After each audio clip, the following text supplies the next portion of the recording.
E aí pessoal, neste vídeo você vai descobrir se o RB é D11 vale a pena. Durante o vídeo inteiro eu vou falar RB de 11 para ficar mais fácil.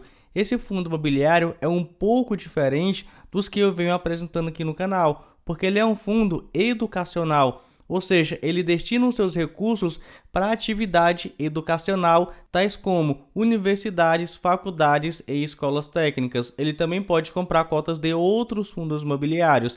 Esse fundo aqui, ele teve seu início em 2011 e já passou por 4 emissões de cotas. Mas, por incrível que pareça, esse fundo ainda é bem pequeno. Perceba que ele possui aí como patrimônio líquido pouco mais de 285 milhões de reais e atualmente tem pouco mais de 12 mil cotistas. Então já espero que esse fundo aqui tenha uma baixa liquidez, ou seja, poucas negociações. Ele é administrado pela Rio Bravo e gerido também pela Rio Bravo.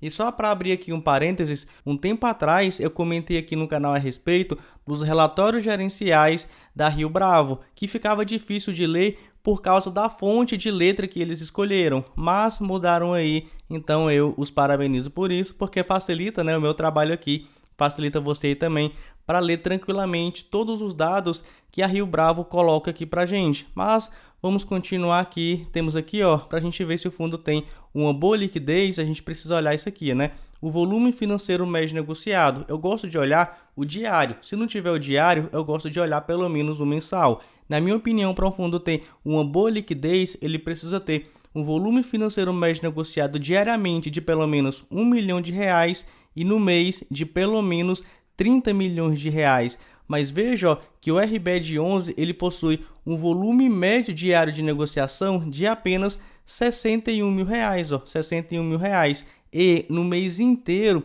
possui aí cerca de 1 milhão e 200 mil reais, ou seja, o RB de 11 possui uma baixíssima liquidez. Se você quiser comprar cota ou quiser vender cota, pode ser que você demore um pouco, mas temos um ponto super positivo. Quando a gente pega a performance do fundo imobiliário desde a sua criação até atualmente, olha aí, ó, ele vem tranquilamente superando o IFIX. Temos aqui, ó, o fundo imobiliário Rio Bravo Renda Educacional, que é o RB de 11, que é esse verde aqui, e o IFIX é esse de baixo, ó. Veja que ele vem tranquilamente superando o IFIX, isso logicamente aqui é um ponto super positivo. Então até o momento temos aí, né, dois pontos, um negativo que ele possui uma baixa liquidez e um ponto positivo porque ele vem tranquilamente superando o IFIX. Para quem não sabe o que é o IFIX, é o índice de fundos imobiliários e na minha opinião para um fundo ser bom tem que ao menos superar esse índice e o RB de 11, né, cumpriu o papel dele e vem aí tranquilamente superando o IFIX. E cara, antes de eu entrar aqui no portfólio do fundo imobiliário, confere aqui embaixo se você já é inscrito no canal. Assim você não vai perder nenhum vídeo relacionado a fundos imobiliários. E enquanto você se inscreve, vamos continuar aqui a análise do fundo imobiliário. E repare que o patrimônio do fundo imobiliário é composto por 8 ativos educacionais. Todos estes que eu estou marcando aqui na tela para você, sendo que esses imóveis estão localizados em 4 estados. Temos aqui Minas Gerais, temos aqui Maranhão, temos Mato Grosso e também São Paulo, sendo que os principais são aqui Minas Gerais, que pega 38%, e São Paulo, que pega 30%. Mas aqui eu preciso levantar para você duas considerações, na minha opinião, são riscos aí do fundo imobiliário. Primeiro temos isso aqui, ó. Esses 8 ativos estão alocados apenas para 2 inquilinos. Isso aumenta, né, o risco do fundo imobiliário. E se acontece alguma coisa com esses inquilinos, como é que ficaria, né, esse fundo imobiliário? Temos aqui, ó, o grupo Cogna e temos aqui a Ânima Educação. E o outro ponto que a gente deve ficar de olho, ficar bem atento, é isso aqui, ó. 24% da receita vem apenas de um ativo. E se acontece alguma coisa com esse ativo? E se ele pega fogo, por exemplo? Aí o fundo imobiliário vai ter comprometido aí, né, 24% da sua receita. Eu sei, daqui a pouco a gente vai entrar a respeito dos contratos, ó. Já entrando aqui para falar a verdade, ó. Temos aqui, ó, 100% atípicos. Mas esse tipo de imprevisto pode acontecer, né? Pode acontecer, então é muito importante a gente ficar de olho nisso. Mas um ponto aqui bem interessante é que todos os contratos, né, são atípicos que vão começar a vencer somente a partir de 2027.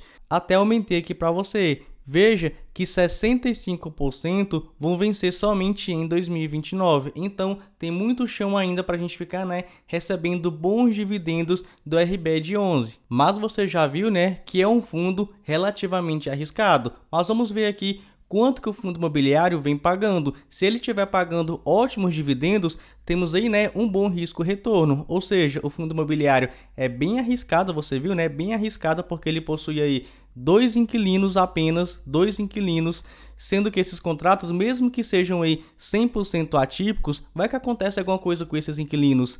E ainda mais, 24% da receita vem apenas de um imóvel. Vai que acontece alguma coisa aí com esse imóvel. Eu sei, são muitos ICs, É muita aí coisa imprevista de acontecer, mas eu gosto de ser prudente nos meus investimentos e o imprevisto na bolsa de valores acaba sempre acontecendo. Vamos entrar aqui, a respeito dos dividendos. E um ponto que eu achei sensacional foi isso aqui, ó. O fundo imobiliário, no longo prazo, ele vem aumentando seus dividendos. Veja que lá no início ele entregava aí aproximadamente 86 centavos por mês por cota, depois aumentou, foi aumentando, beleza que diminuiu aqui um pouquinho, mas isso aí acontece, Faz parte, a gente passou aí por uma crise mundial, mas depois ele voltou aí a pagar dividendos maiores e o seu último dividendo foi de R$ 1,23.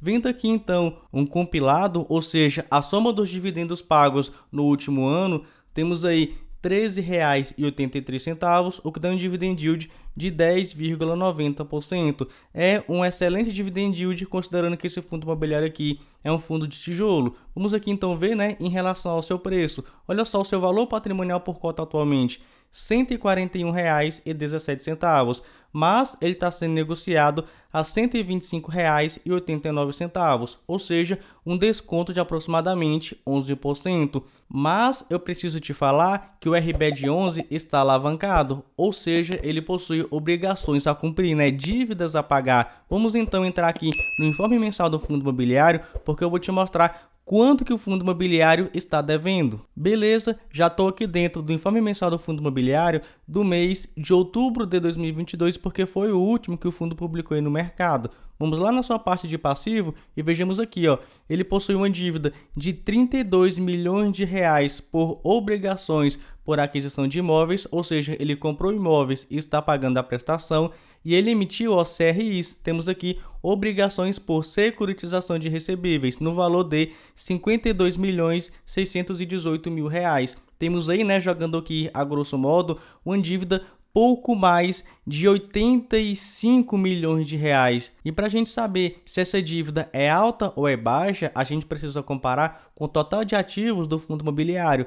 Mas a gestora já fez o favor para a gente de colocar aqui dentro do relatório gerencial. E veja que ela fez a comparação da seguinte forma. Ela pegou a dívida e dividiu pelo patrimônio líquido do fundo imobiliário e deu aí uma alavancagem de 15,82%. Geralmente eu faço aí a conta, eu faço aí o cálculo com o total de ativos do fundo imobiliário. Então, esse percentual aqui na minha conta daria um pouco menor. E na minha opinião, uma alavancagem até 20% é bem tranquila, quer dizer que o fundo imobiliário tranquilamente conseguiria ali honrar essas dívidas e continuar entregando bons dividendos para o seu cotista. Temos aqui então, uma alavancagem menor do que 20%, então a dívida aqui do RBED11 é bem tranquila, ele pode pagar aí tranquilamente, que ele vai continuar entregando bons dividendos aí para os seus cotistas. E após vermos todos esses dados, vou compilar aqui para você os pontos positivos e negativos para a gente ver se o RBED11 está valendo a pena. E como sempre, eu vou começar pelos pontos positivos. O primeiro, ele vem tranquilamente superando o IFIX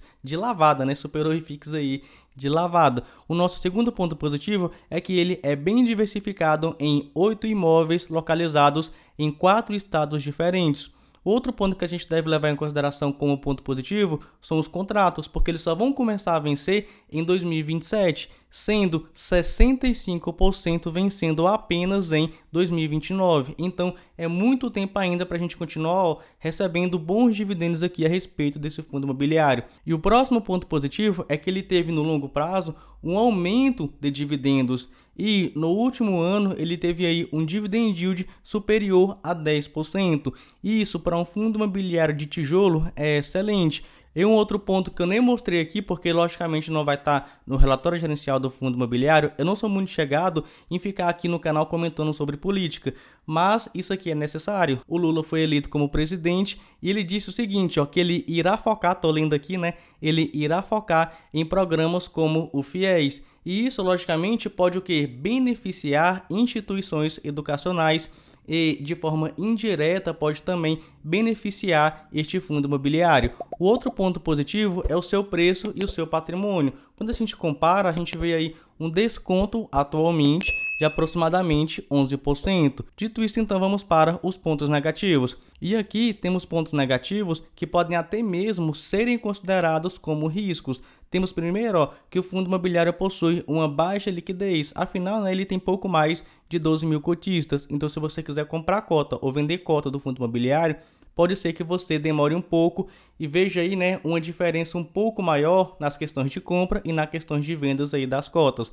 O outro ponto negativo é que 24% da receita vem apenas de um imóvel, você viu, né? Isso aí, logicamente, é um risco, porque se acontecer alguma coisa com aquele imóvel, como é que fica aqui, né, o patrimônio do fundo imobiliário? O outro ponto negativo é que, apesar dele ter aí exposição em 8 imóveis, ele tem apenas 2 inquilinos. O outro ponto negativo é que a gente está vendo aí, né, um vasto crescimento de quê? De EAD, educação à distância.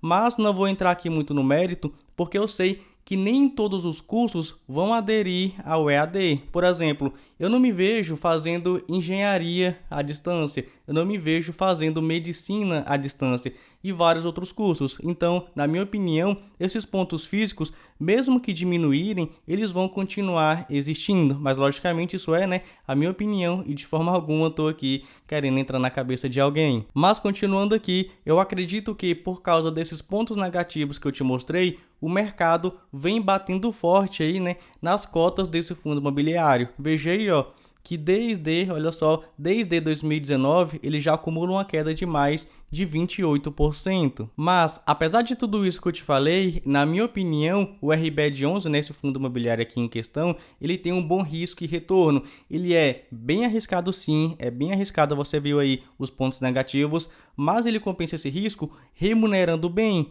Claro que no futuro, se o fundo imobiliário aí não conseguir renovar os contratos, aí a gente vai ver, logicamente, uma queda nos seus proventos e também uma queda aí nas suas cotações. Mas, na minha opinião, para aqueles investidores que querem aí uma pimentinha na sua carteira, né, aquele fundo imobiliário ali um pouco mais arriscado, mas que paga mais, cara, esse fundo imobiliário aqui é excelente para isso. Mas é somente para aqueles investidores que tem ali a sua parte de risco da carteira. Se a sua parte de risco já está preenchida, cara, por favor, não vai meter a loucura aí, né, de colocar todo o seu patrimônio apenas em fundos imobiliários arriscados, como é o caso aqui desse fundo imobiliário. Mas, logicamente, isso aqui é a minha opinião e de forma alguma é recomendação de investimento. Meu conteúdo aqui é apenas educacional, dou minha opinião para tentar, né, orientar vocês aí, mas de forma alguma é recomendação de investimento. Não se esqueça, né, se inscreva aqui no canal se você gosta desse tipo de conteúdo e nos vemos no próximo vídeo.